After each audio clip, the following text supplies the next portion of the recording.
એટલે પણ મારે એ કહેવું છે કે ખરેખર મેકઅપ કરેલી સ્ત્રી સુંદર નથી લાગતી.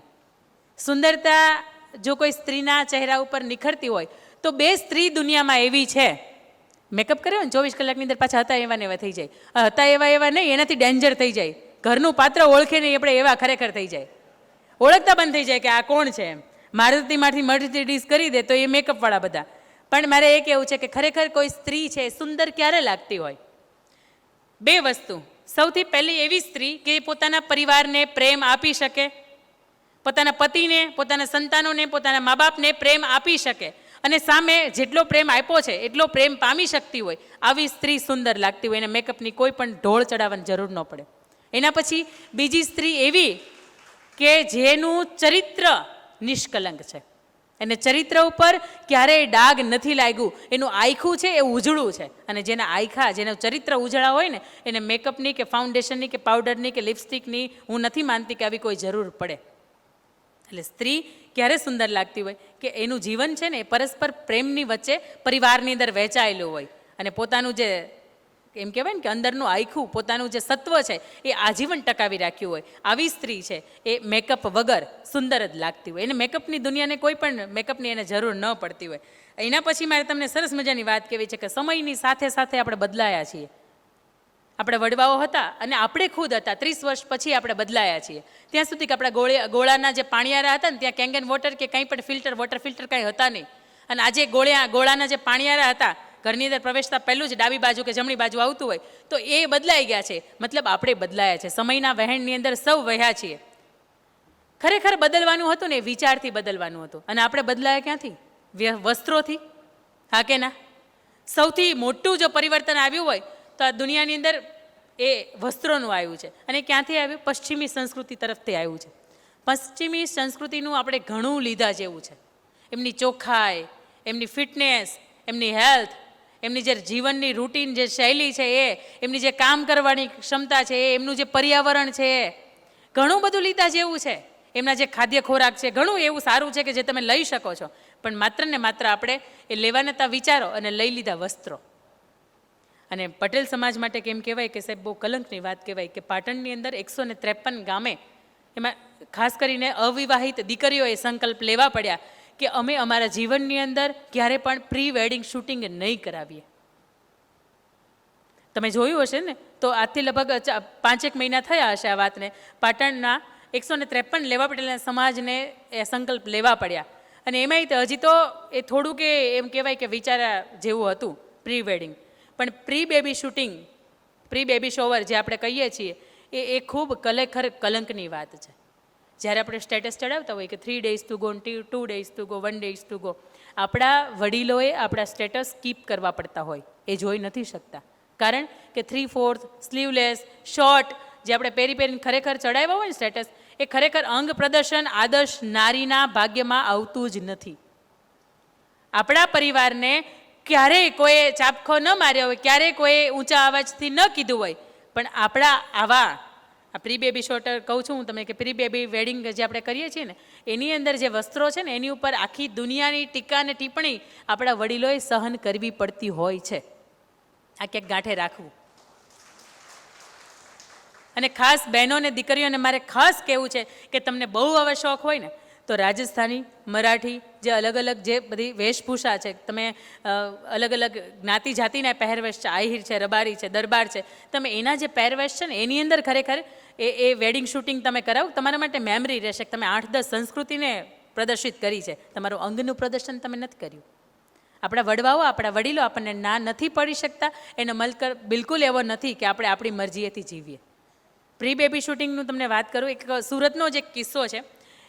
જ્યારે પહેલું સંતાન જન્મવાનું હતું અને ત્યારે એમણે એ શૂટિંગ કરાવ્યું હશે, એ ફોટોઝ એટલા બધા વાયરલ થયા કે એમને બીજી પ્રેગ્નન્સી વખતે 3 મહિનાનો ગર્ભ હતો અને દીકરીને જ્યારે આંગળી પકડીને શાળાએ મૂકવા જાય ત્યારે એ સ્ત્રીને આખા સમાજે જે વ્યક્તિને મળે એને એવું કે તમે પેલો વાયરલ થયો તો ચહેરો એ વ્યક્તિ છો ને, તમે જે પ્રી બેબી શૂટિંગ કરાવ્યું હતું અને સમાજને એક તમે અલગ દિશા ઉપર દોરી ગયા હતા, તમે એ વ્યક્તિ છો ને.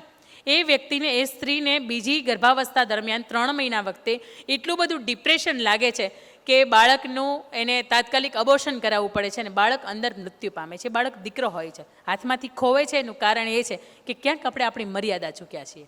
આજે પણ આ સમાજને સરદાર વલ્લભભાઈ પટેલની જરૂર છે, પણ એને લાડબાની કૂખ નથી મળતી. આજે પણ આ દેશની અંદર મહારાણા પ્રતાપને એમ થાય છે કે મારે જન્મ લેવો છે, પણ એને જયવંતાબાઈની કૂખ નથી મળતી. આજે પણ શિવાજીને એમ થાય કે મારે જન્મ લેવો છે, પણ એને જીજાબાઈની કૂખ નથી મળતી. ક્યાંક આપણે આપણા દીકરા તો કે મારી ઘરે રામ અવતરે અને મારી ઘરે કૃષ્ણ અવતરે, મારે દીકરો તો કાના જેવો હોય, પણ આપણે આપણા ખાવા પીવામાં મેગી, પીઝા, બર્ગર આપણે ખાઈએ છીએ તો એની અંદર આપણે એવું વિચારીએ કે આપણી ઘરે રામનો જન્મ થાય, કોઈ કાળોમાં ન થાય, આ ઘી ને ઘાસલેટ ક્યાંય ભેગું ન થાય. આપણને એમ લાગતું હોય થાય. અને બીજું કે દેખાવું આપણે આલિયા ભટ્ટ જેવું, પરિણીતા ચોપડા જેવું, ને આપણને એમ થાય કે આપણા ઘરે રામનો લક્ષ્મણનો જન્મ થાય, એમ ન થાય.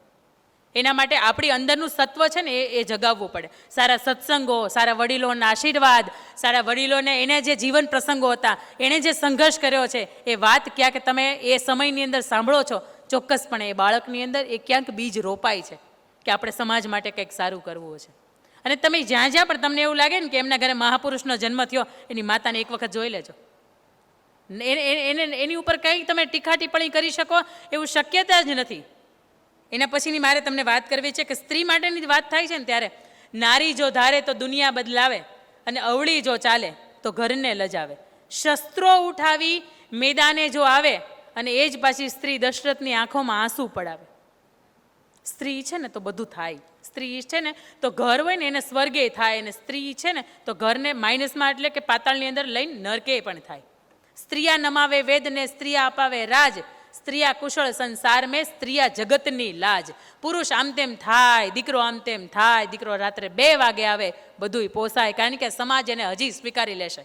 પણ આપણી દીકરી, આપણી સ્ત્રી એની મર્યાદા ભૂલે તો એ નહીં સ્વીકારાય. મારે સાહેબ એ તમને કેવું છે, દીકરી કેવી હોય? આજે ઘણાય સમાજ બીજી દીકરી નથી સ્વીકારતા. એનું રીઝન ક્યાંક એ પણ છે કે દીકરીની અંદર જે સત્વ હોવું જોઈએ, એનું જે ચરિત્ર હોવું જોઈએ, અને એના જે પર્સન્ટેજ હોવા જોઈએ ને, એની અંદર આજ કંઈક ઓછાવારી, એ ટકાવારી જે છે એ ઓછી થઈ ગઈ છે. 1875ની અંદર અંગ્રેજો જ્યારે પહેલી વખત ભારતની અંદર આવ્યા દરિયાઈ માર્ગે, ત્યારે અમરેલીની બાજુમાં પિઠ્ઠલપુર કેરાળા નામનું એક ગામ, એ ગામની અંદર એક 10-12 વર્ષની દીકરી હતી. એની બેનપણીની સાથે એ પાણી ભરવા ગઈ હતી. માથે બેડું હતું અને એ પાણી ભરવા ગઈ તો પાણી ભરતી વેળાએ એક અંગ્રેજ ગોરાની નજર એ દીકરીની માથે પડી. અને અંગ્રેજ ગોરાને એવું કે હવે આપણે ભારત દેશની અંદર આવી ગયા છે અને આપણા બાપાનો આ દેશ છે, આપણા તો બધા ગુલામો છે, આપણે ઈચ્છીએ એ પ્રમાણે થશે.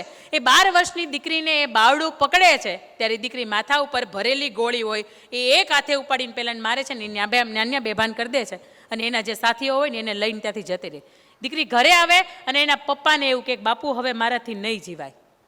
એના પપ્પા એવું કે બેટા તારાથી એવું કોઈ કામ ન થાય, તું મારી દીકરી છો, તારું ઉજળું ચારિત્ર છે, અને તું કેમ એવું કહે છે કે મારાથી નહીં જીવાય? ત્યારે દીકરી એવું કહે છે કે તમે જે નાનપણમાં મારી સગાઈ કરી નાખી છે નાનકાની સાથે, એનું નામ નાનકો હોય, તમે એને બોલાવો અને એને કહો તારા કાંડામાં જો તેવડ હોય તો પેલા જે અંગ્રેજ ગોરાએ મારું બાવડું પકડ્યું હતું તો એનું માથું કાપી નાખ, એના લોહીની અંદર મારી ચૂંદડી બોળ અને પછી મારા માંડવે તું ઓઢાડવા મને આવજે, અને જો તારામાં તેવડ ન હોય તો મને તું તાહળી ભરીને મને વિષ આપી દે, તું તાર બેમાંથી જે સિલેક્શન છે એ તારે કરવાનું છે. ત્યારે મારું કહેવાનું મન થાય એ દીકરીને એમ થાય કે ખાલી કોઈક બાવડું પકડે છે આપણાથી જીવાય નહીં. 12 વર્ષની દીકરીને એમ થાય, 22-25 વર્ષની દીકરીને એમ ન થાય કે આ વ્યક્તિ મારી સામે આવી રીતે જોવે છે, આ વ્યક્તિ મારી પાસે આ જે કંઈ પણ મજબૂરીનો મારો લાભ ઉઠાવે છે, મારે આવું ન પગલું ભરવું જોઈએ.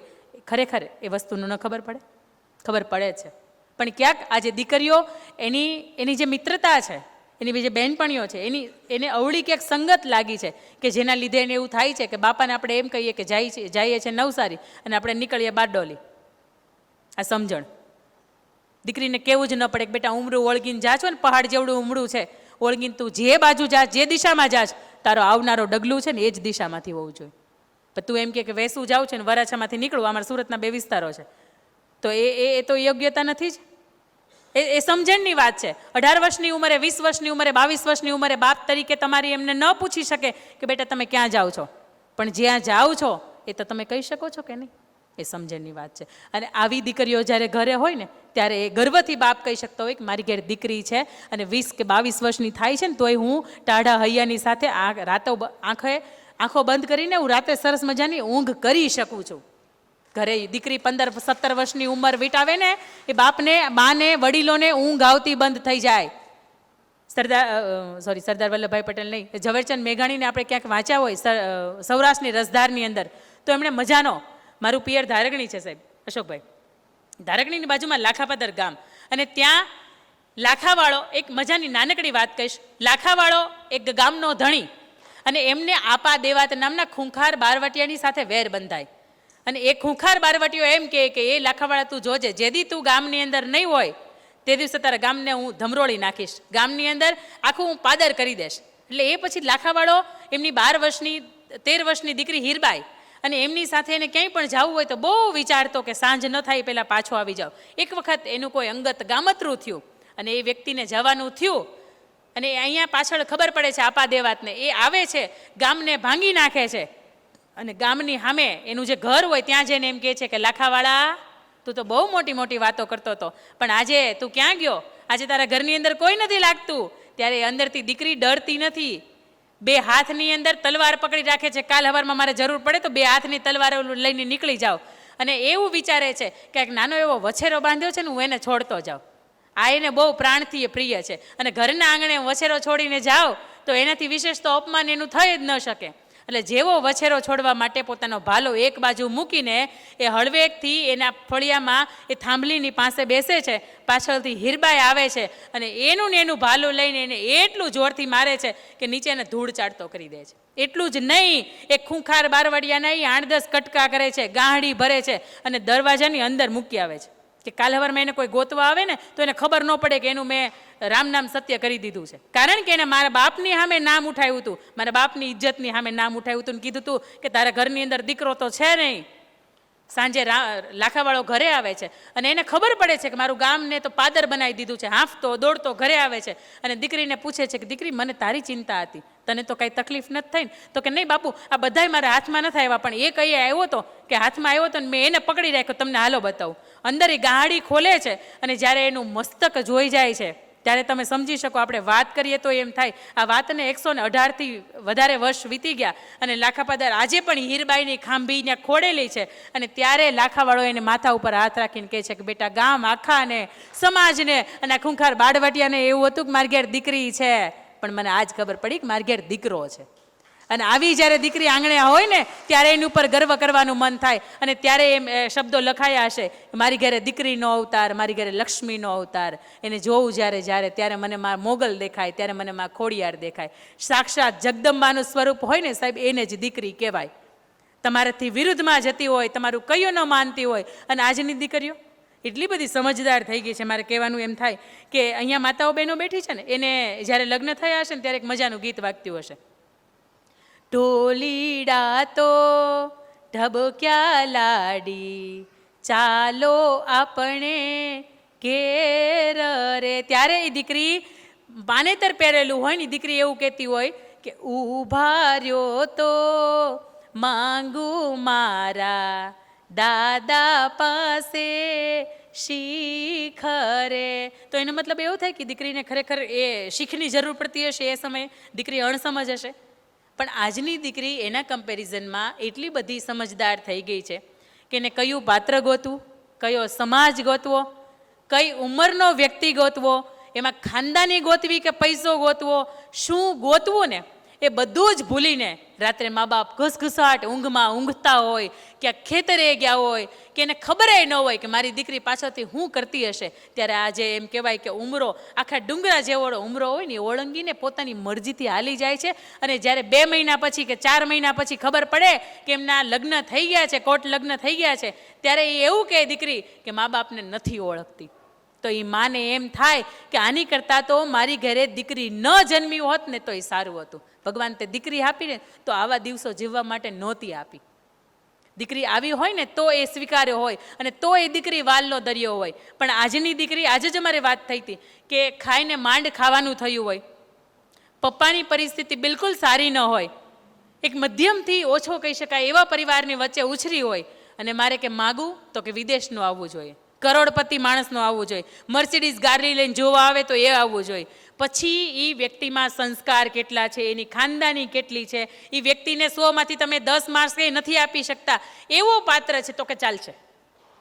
બધુંય વ્યસન હશે તો કે ચાલશે, પણ પાત્ર તો કે સમાજની અંદર આમ કે એમ કહી કે પૈસા ટકા સમૃદ્ધ હોય ને એવું જોઈએ. સમૃદ્ધિથી વિશેષ સંસ્કારનું મહત્વ છે. એ ત્યારે કોઈ પણ પરિવાર સાંગોપાંગ નીકળી શકે, નહીં તો એ દીકરી આજીવન એ દુઃખિત થાય. જ્યારે સંપત્તિ જોઈને માગું નક્કી થતું હોય ને ત્યારે ખરેખર એ દીકરીના જીવનની અંદર દુઃખથી વિશેષ કાંઈ વાત ન આવતી હોય. અને ઘણાને એવું થશે કે મેં દીકરી માટે તો ઘણી બધી વાત કરી, અમારે પુરુષો માટે કંઈ વાત નથી કરવાની.